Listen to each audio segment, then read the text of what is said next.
You're looking at the American-made rocket and spacecraft that will return American astronauts to the International Space Station from American soil for the first time since the retirement of the space shuttle, last flown nearly 9 years ago.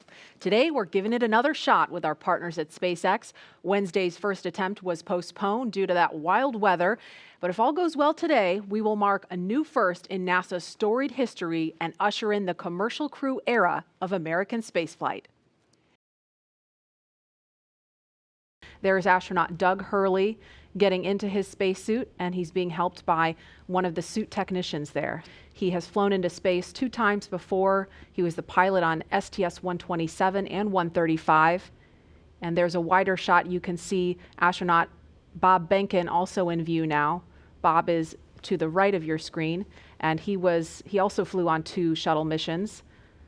Bob is a native of St. Anne, Missouri. And Doug is from Appalachian, New York. He was born in Endicott, considers Appalachian his hometown.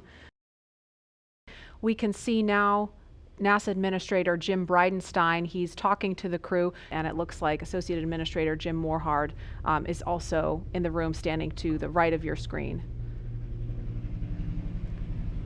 And these are great moments to get a last chance to talk to the senior leadership of NASA as they're about to go off and launch into the cosmos. And I think when you look at how Bob and Doug complement each other, and how these SpaceX suits, they really complement the astronauts too, because they're more form-fitted, they're custom-made, and this is a moment where they're getting ready to do the real deal. And Lauren, I think the integration of the suit and the vehicle and these seats is just really, really impressive how y'all at SpaceX did that. Yeah, the primary purpose of the spacesuit, it's a pressure suit. Now, the Dragon capsule is already pressurized, so even in the vacuum of space, the crew is safe when inside of Dragon, but in the unlikely event of an anomaly that causes the capsule to depressurize, we can actually flow oxygen or nitrox into the suit, and that will keep the astronauts pressurized in flight. So that's its main purpose. So it's that form and function, and some style there as well. And for the kids out there that have 3D printers or have 3D printed, the actual helmets were made by 3D printing. So you could be a spacesuit designer yourself because you already have the skill set, and or fly in space one day if you wanted to.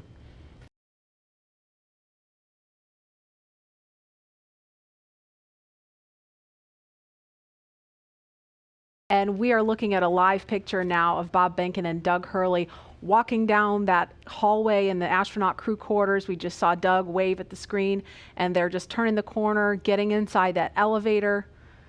And this, you can't see it from here, but there is a banner hanging there. You can kind of see it in the back. There's a banner hanging on the wall of the elevator with the signatures of all the people who worked on this mission. So it was really important for them to hang that up in there so Bob and Doug could see it. And there the doors are opening. Here they come. Great. And there they are, NASA astronauts. Small crowd, but big cheers. NASA astronauts Bob Behnken and Doug Hurley, Doug on the left, Bob on the right, waving to the crowd there to cheer them on.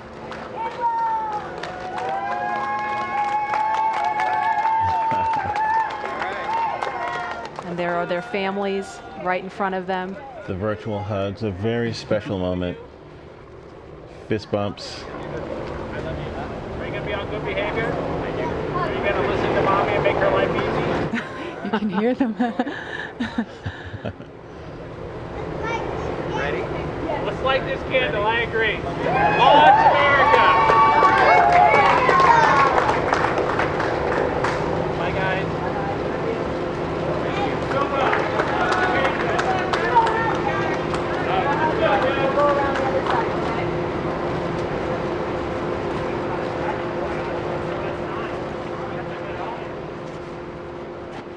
Now they are getting into the Tesla Model X that's going to take them to the launch pad, being strapped into their seats.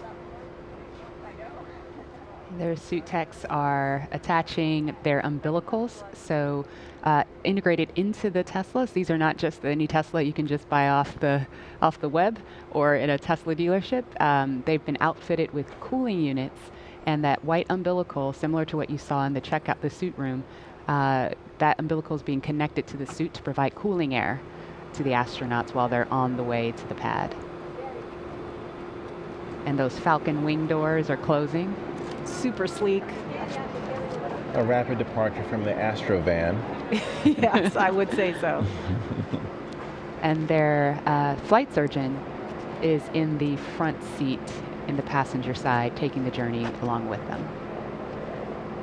As I mentioned last time, we always think about the technology and the rockets, but this is what it's all about, the families coming together, supporting the families, us working together as a team to ensure they get up there safely and back home safely for their families.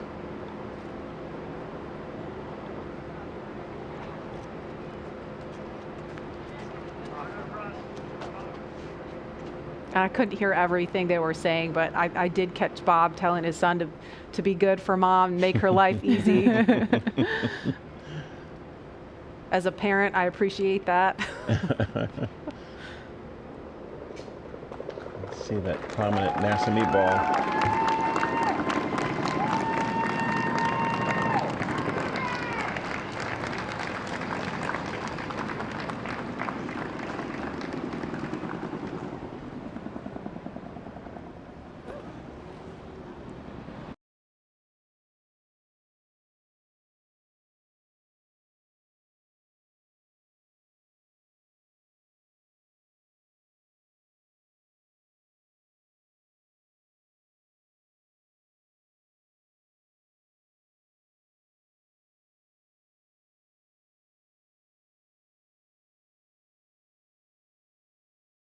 There's our hangar. We process Falcon Heavy in there. There are other boosters in that hangar as well.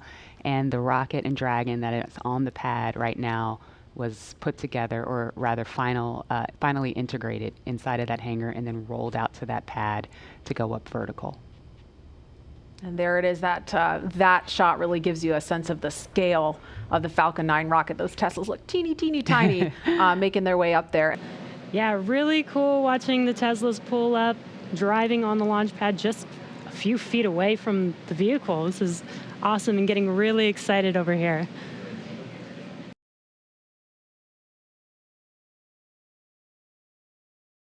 Looks like they've already gotten out of the car and they are walking up to the elevator that will carry them all the way up to the 255-foot level, and then they'll have a couple of steps to get up to the level where the crew access arm is.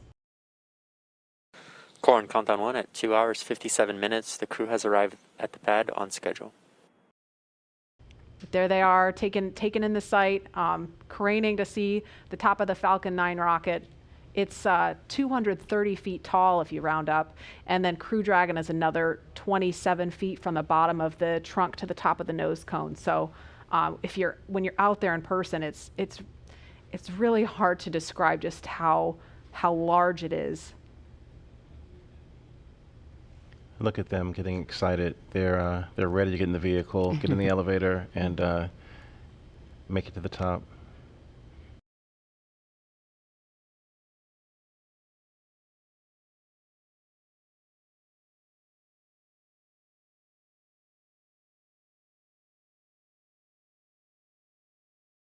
And we should hear a call any moment that the crew has arrived at the pad as they make their way up the stairs, and they're headed to the crew access arm now.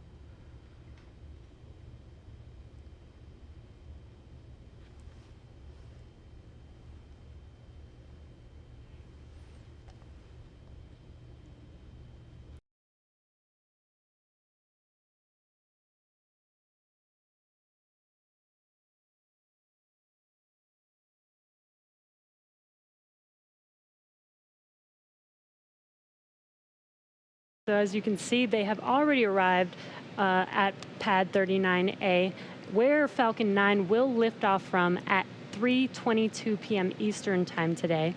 They have ascended the tall structure already, which is next to the rocket, and it's called the fixed service structure, and also have already walked down the corridor, which is known as the crew arm, which is what they're standing in right now. That's right. And as they prepare to board Dragon, they have this one final stop that they're standing in right now, and that's the White Room.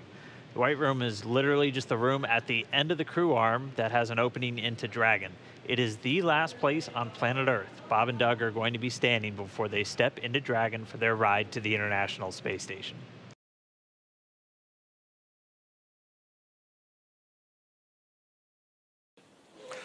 Core on countdown 1 at T-minus 2 hours and 46 minutes. The crew has arrived at the White Room and its ingress is in progress on schedule.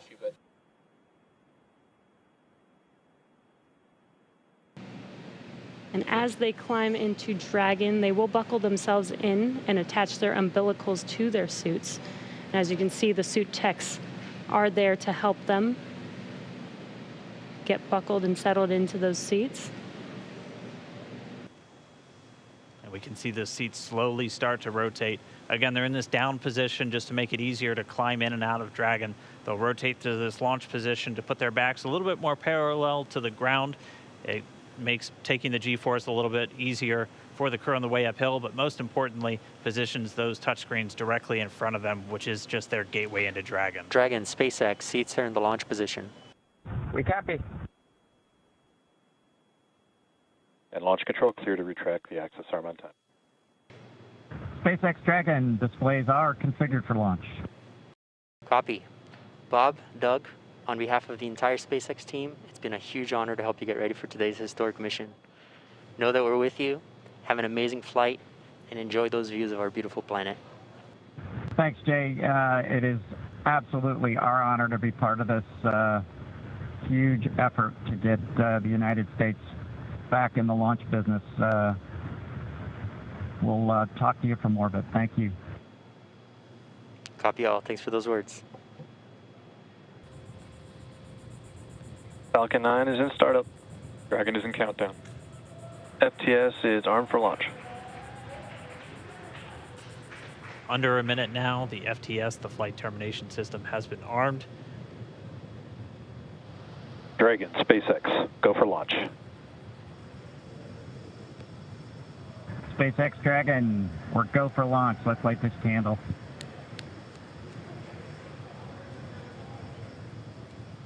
T-minus 30 seconds.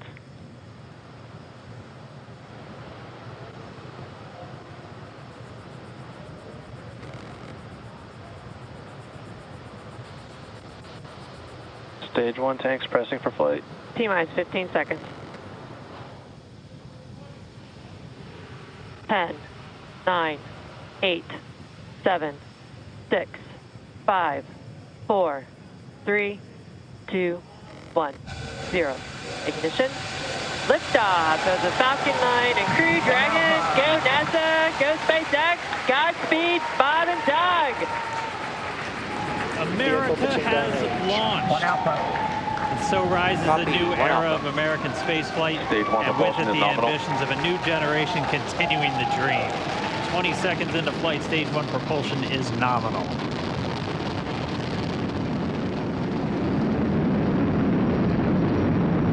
T plus 30 seconds into this historic mission. Flying crew on board Dragon and Falcon 9, and look at them go. Falcon power telemetry nominal. M1D throttle down. We're throttling down to get ready for the period of maximum dynamic pressure. We're in the throttle bucket. Reports say all systems are go. Vehicle is supersonic. We've exceeded Mach 1 on the Falcon 9. M1D throttle up. We're throttling Max Q. back up to full power as we're through Bravo. max Q. Copy, 1 Bravo. And we heard that 1 Bravo call out. That's just the second abort zone that they're in. They'll continue to be on this until the first stage has done its job and they switch over to the second. At this point, Bob and Doug pulling about 2.3 Gs, 2.3 times the Earth's gravity, already moving at over 1,500 miles per hour. We've heard the call out for MVAC engine chill. That's getting the MVAC engine ready to light. That'll come at about 2:44 into flight. Right now, everything continuing to look good. Next major event coming up is going to be the triple We'll have main engine cutoff of the 9 first stage engines, stage separation, and then ignition of the second stage engine to continue to carry astronauts into orbit. Coming up in about 20 seconds. M1D throttle down.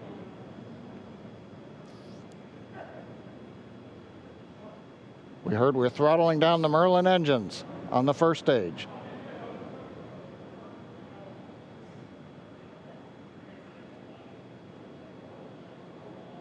And we have MECO. MECO. 2 Alpha.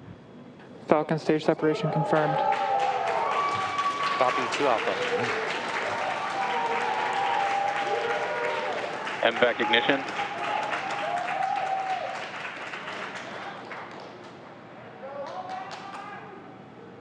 All right, we have stage separation confirmed. The first stage beginning its flight back. The second stage being powered by that single Merlin 1D vacuum engine has ignited and is now carrying Bob and Doug into orbit.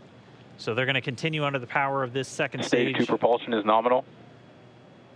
Which will cut off at SECO, or second engine cutoff, at about 8 minutes and 44 seconds into today's flight. So a little over 5 minutes to go still on this second stage. You heard the call out 2 Alpha, so they're now in the longest abort zone that carries them all the way from about North Carolina up the eastern seaboard, almost to Canada. Things looking good though, getting good call outs, nominal propulsion on that second stage. Bob and Doug continuing to make their way into orbit.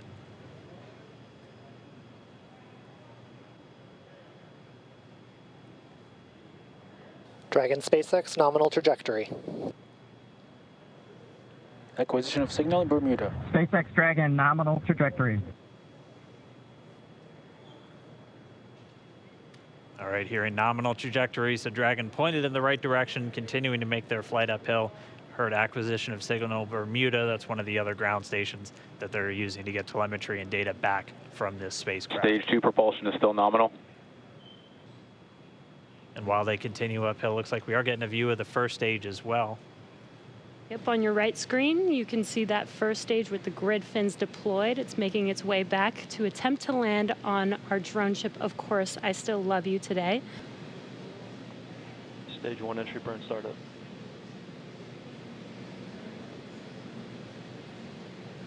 And there is that entry burn beginning. This burn lasts about 36 seconds long. Stage 2 FTS is saved.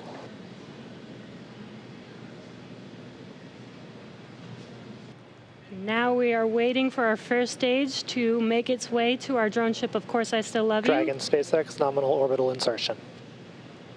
Didn't get confirmation, nominal Dragon orbital copies, insertion. nominal orbital insertion. And what you're seeing on your screen is a live view of our drone ship, where our first stage will be coming down. Looks like we lost that live view, but we'll wait for confirmation of that landing shortly here. Falcon 9 first stage is successfully landed. And there you can see on your screen, Falcon 9 has landed. This is the first Falcon 9 to carry humans to orbit, so very exciting for us. And as you can see on your right screen, Bob and Doug are still making their way to their targeted orbit. M1D to recovery 1. So exciting today. M1D. It doesn't stop. It does not stop. All right, we did hear again that call out, good orbital insertion, so that means Falcon 9 and Dragon right now exactly where they're supposed to be. M1D to FRC on recovery 1. And it's right at about 12 minutes when Dragon will separate. Looks like we saw a 0G indicator floating around there. I know Bob and Doug owe us a little bit about what exactly that is that they brought up with them.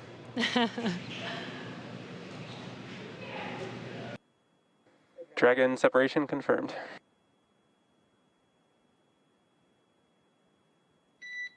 Countdown 1 is unmerged. Separation confirmed. And there's that call out. Dragon is now officially making its way to the International Space Station today. Dragon SpaceX with that separation call. We have a few words for you from our Falcon 9 team. standing by. Dragon, Chief Engineer on Dragon to ground. Bob Doug, on behalf of the entire launch team, thanks for flying with Falcon 9 today. We hope you enjoyed the ride and wish you a great mission. Thanks, Bala. Congratulations to you and the F9 team for the first human ride for Falcon 9, and it was incredible. Appreciate all the hard work, and thanks for the great ride to space. Copy all. Power and Mike, proud of you guys and the rest of the team. Thank you so much for what you've done for us today, putting America back into low Earth orbit from the Florida coast. Copy all. Good luck. Godspeed.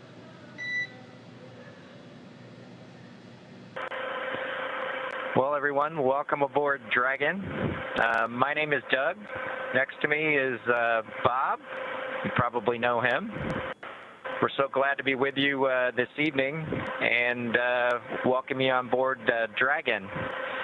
Got a couple things we want to talk about first before we kind of show you around. The first is kind of a tradition we've had over the years with spacecraft going way back to the Mercury era.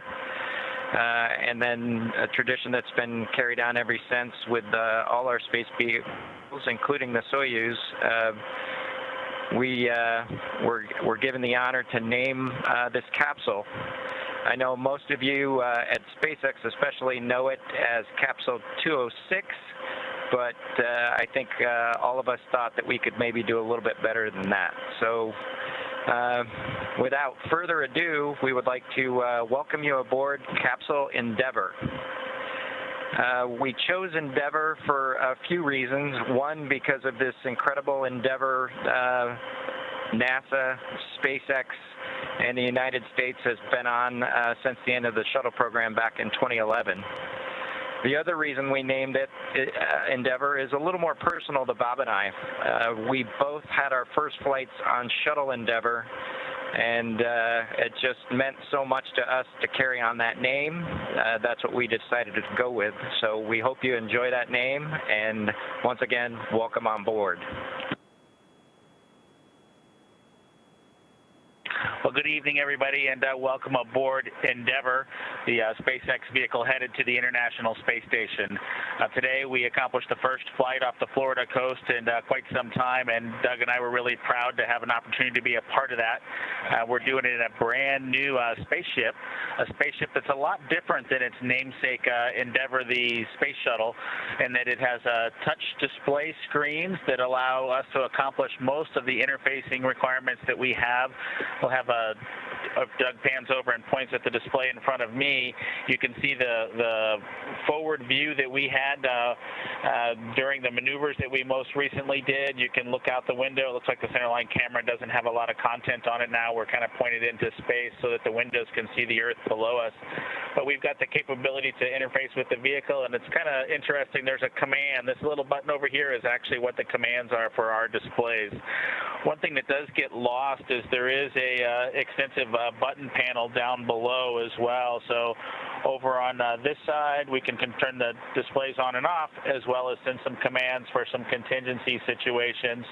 On the other side, we have the ability to deploy chutes and things like that on entry. So we do have some buttons, but the primary interface is these displays. So nice, new, modern cockpit that we've got for our compared to our namesake, the Space Shuttle Endeavour.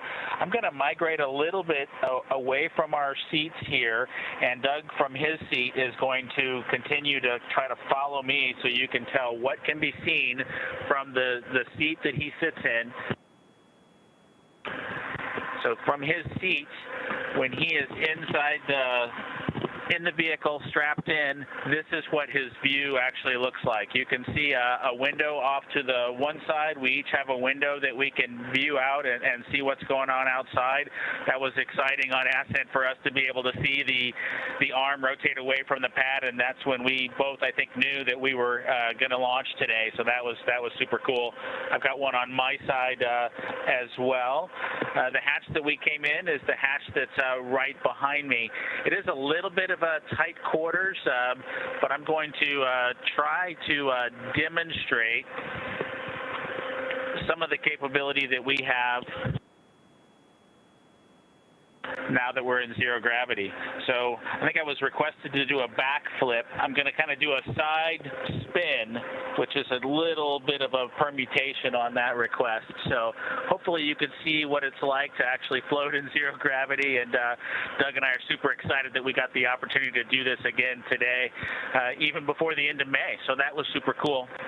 We did, it turns out, end up with one stowaway on board our vehicle when we launched today. It was not just Doug and I who accomplished the launch here. We do have an Apatosaurus aboard. We both have two boys who are super interested in dinosaurs. And we collected up all the dinosaurs between the two houses, and Trimmer, the Apatosaurus, got the vote from the boys to make the trip into space today with us. And so that was a super cool thing for us to get a chance to do for both of our sons, who I hope are super excited to see their toys floating around with us on board. I'm sure they would rather be here given the opportunity, but hopefully they're proud of this as well.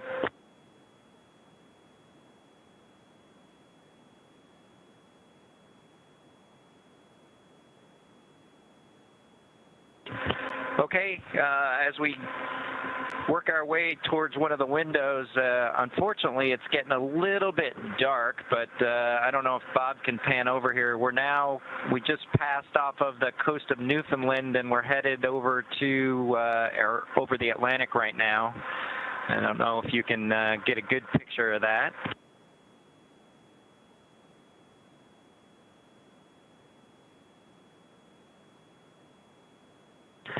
Anyway, hopefully you enjoy that view as we pass over the Atlantic. And I think with that, we will work ourselves back into the seats and wrap things up for this evening.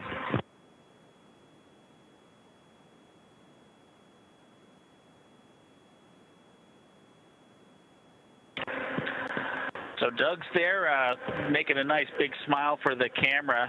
I hope you enjoyed the trip today with us on board the Dragon capsule Endeavour with our friend Trimmer, the Apatosaurus, and Doug and I. We just would like to thank SpaceX, we'd like to thank NASA, and we'd like to thank the American people for the opportunity today. And we're really proud of the entire team that was able to accomplish human spaceflight again from the Florida coast. Just a wonderful experience.